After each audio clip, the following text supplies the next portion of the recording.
Alright fam, so today I'm here to bring you my April wrap-up. I read 13 whole books last month. Some of them were audiobooks, some of them were graphic novels, and some of them were just books. But 13 is a lot, for me anyway, and I think it might be the most I've read in a month. So since I read so many books, this video is going to be long. But if you stay till the end, I do have a really cool fun fact. So, anyway, the first book I read was an audiobook. It was The House Mr Iliyan by T.J. Klune. And this book is about a magical children caseworker. So he's like a social worker for magical children. And he goes to this, it's called an orphanage, but it's so much better than an orphanage. So he goes to this orphanage and he meets the caretaker of the kids, and he meets all the kids. All of the kids are fantastic. There is a garden gnome, there is a tree spirit. I think she has a better name than that, but I'm blanking on it.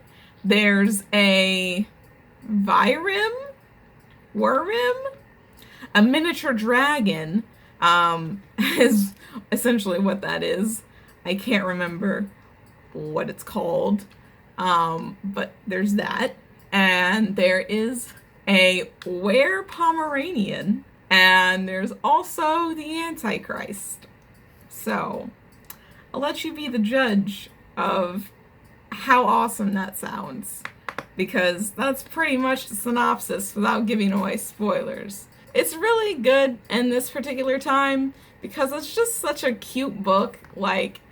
You don't have to worry about anything bad happening. I mean, there is drama, but it's not anything bad, honestly. So, it's really cute. So next, I listened to The Scorpio Races by Maggie Stiefvater.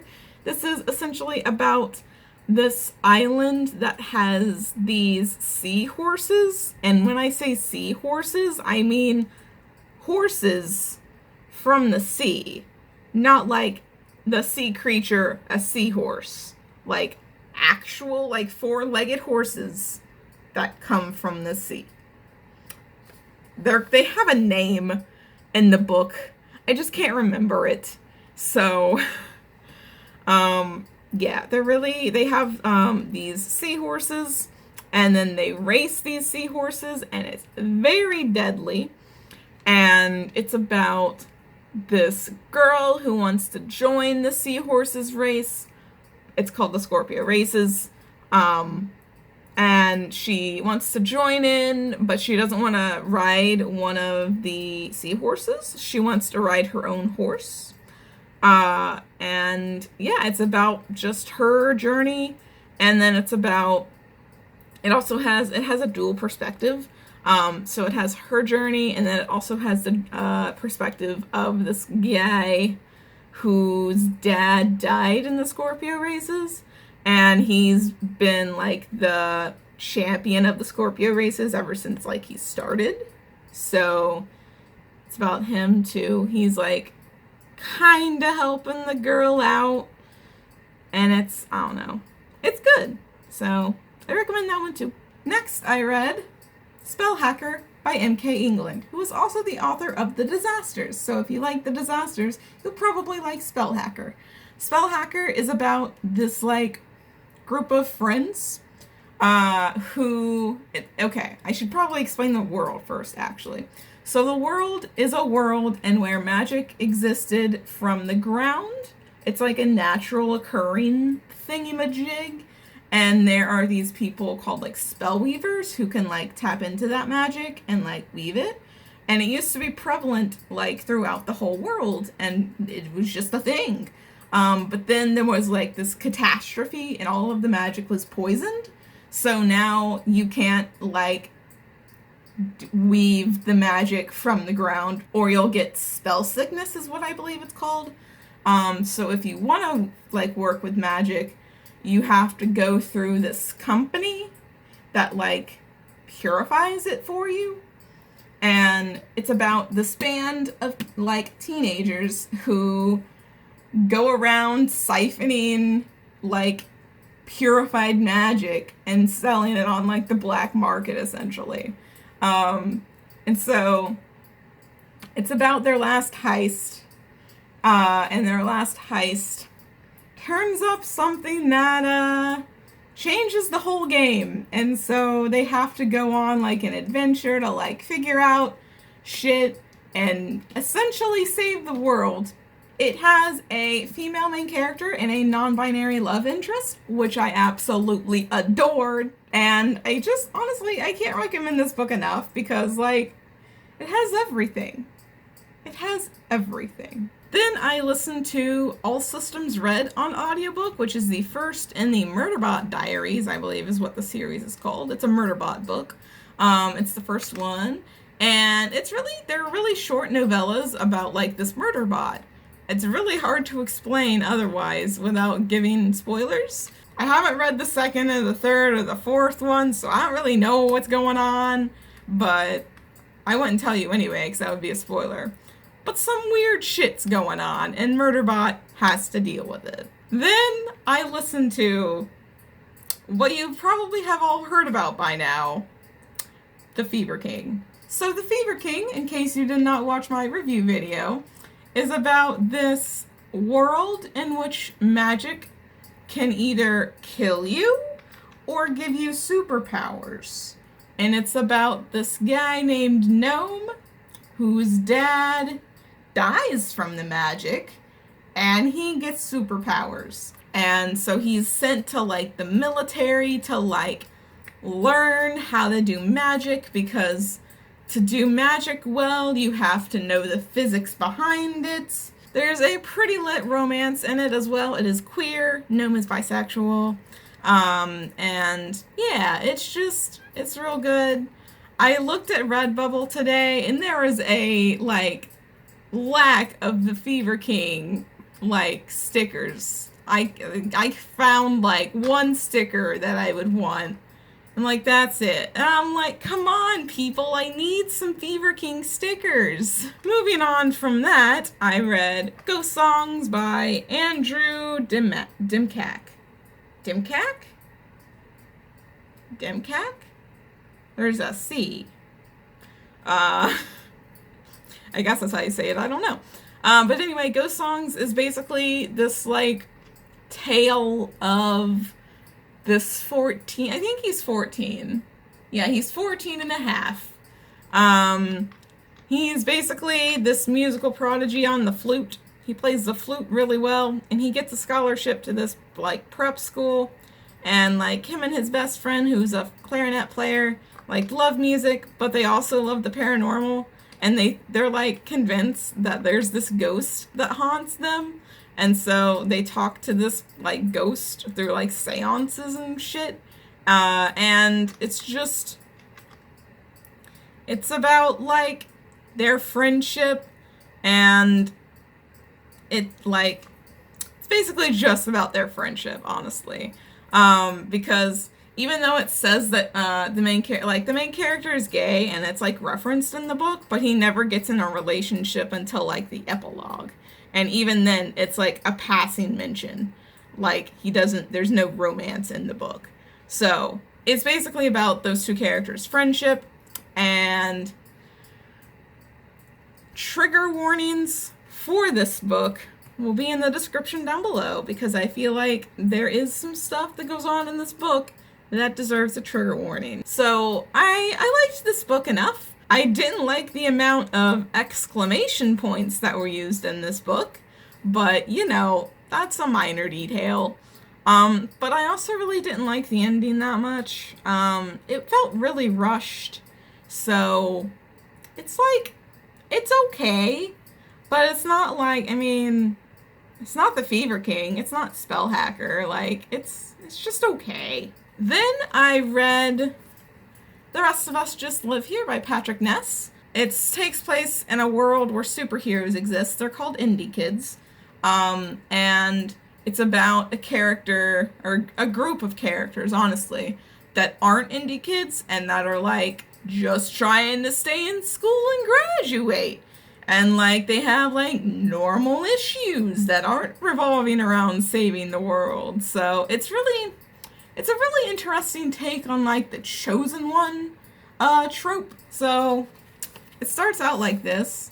This whole paragraph right here is just explaining like what is happening in the indie kid plot. And then it goes on to have like the actual book. So it's really cool. It handles mental illness very well. The main character has OCD and his sister has an eating disorder. So it's handled in a very good way, honestly. Like I didn't even realize there was going to be like OCD rep in this book, but like there is, and it's just really well explained. Next, I listened to Echo After Echo by Amy Rose Capetta. This book is a female romance that centers around a play. I can't remember what exactly the play is called. It has to do with Echo, the character Echo, and it's like a love tragedy, essentially. But yeah, it's about this play, this like, I think she's like 18. She goes and auditions to be in this Broadway play. She actually gets cast in it. So it's about her like moving to New York and navigating the world of theater and meeting this really cute lighting designer and maybe falling in love with the lighting designer. And so it's real cute. And it's just, I love theater, and I loved this book. Next, I read Empire of Light by Alex Haro. There will be a giant paragraph of content warnings for this book in the description down below, because oh boy, does it have a lot of content that is potentially triggering in it. There is explicit sex, there is explicit violence, there is, well, just a lot of variety of violence, honestly. So in this world, magic exists. It's called the Voyants, and the people who have it are called Voyants. It sounds the same, I'm sorry, but Voyants as in C-E, and then Voyants as in like A-N-T-S. So it's about this assassin and his voyant boyfriend. And basically, the assassin gets roped in to a bunch of political intrigue, and his boyfriend is like kind of being hunted down a little bit by the government because of the magic thing. So it's really good. I recommend it. Going from that to the next book is a wild ride, because the next book I read was Heartstopper Volume 3, which is like the complete opposite of like harrowing violence. Like, it's just pure, cute, contemporary romance. And so if you were not aware what Heartstopper is, that's it. It's a pure, cute, contemporary romance between Nick and Charlie, who are on the cover right here. This is Volume 3. In Volume 3, they go to Paris. It's real lit. If you have one takeaway from this, it is to read Spellhacker and read Heartstopper. Maybe read The Fever King as well, because The Fever King is also pretty lit. But anyway, I digress. Heartstopper is great. I loved every minute of it. We're getting a coloring book, and I can't wait for my coloring book, because it's gonna be so fucking lit. Then I read another graphic novel, which took ages to get to me, but it was so worth it, and that is Check Please Book 2, Sticks and Scones. This is the conclusion to the Check Please series. So I think I read all of Year 3 online, but I had no idea what the ending of Year 4 entailed, and it was so good, y'all. It ended so well. I was so happy. And it was just, Years 3 and 4 were just great to reread, honestly. If you don't know what Check Please is about, it's about this guy named Eric Biddle, who he's a figure skater, and he transfers to a college hockey team, and he's really afraid of checking people. You know, some romance ensues. I could not give less of a shit about hockey, and I love this series.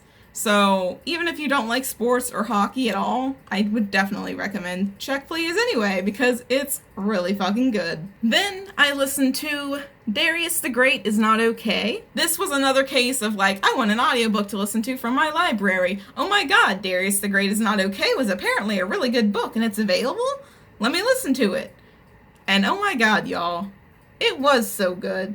It handles depression so fucking well. And I don't think I've seen a book handle depression quite as well as Darius the Great Is Not Okay.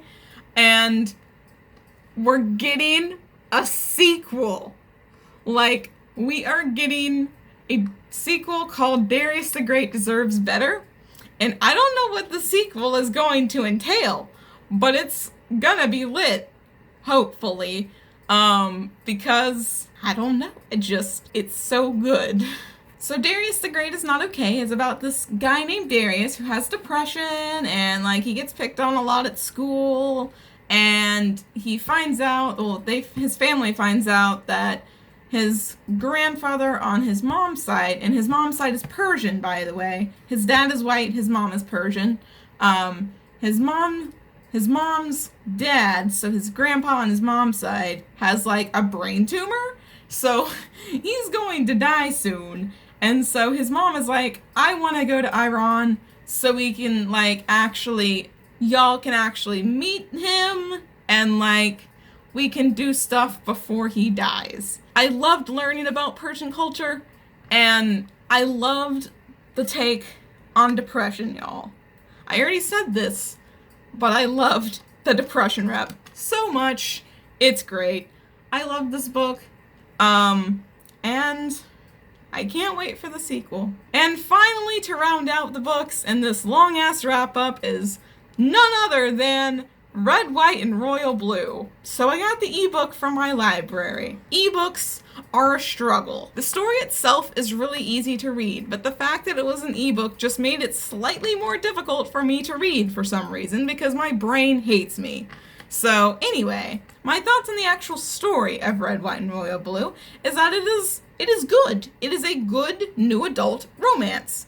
It is, in case you are not aware, I don't know how you're not aware at this point, but Red, White, and Royal Blue is a contemporary romance between a first son of the United States and the Prince of England. It's set in this alternate reality where the 2016 election was won by this, like, woman from Texas, and her son falls in love with the Prince of England. And it's about their romance, and it's a good romance, but I did not think it was as good as everybody would have led me to believe. It was good, but it did not live up to the hype, in my opinion. So I'm gonna skip straight to the fun fact without any further ado, and that is, I got this little poster of Biddy's, like, warm-up playlist, and I don't know where to put it on my wall. I don't think I'm gonna frame it just because, or wait to frame it, because it has, like, fold marks already in it, so it's like, eh. I'm not gonna bother, I'm just gonna tack it to the wall. And yeah, so I got this in the mail the other day, and I was like, oh my god, I forgot about that. Doesn't Biddy look adorable? And there's actually, like, a playlist down here with a bunch of songs. So that's all I've got for you today. I hope you enjoyed this video, and I will see you in the next one.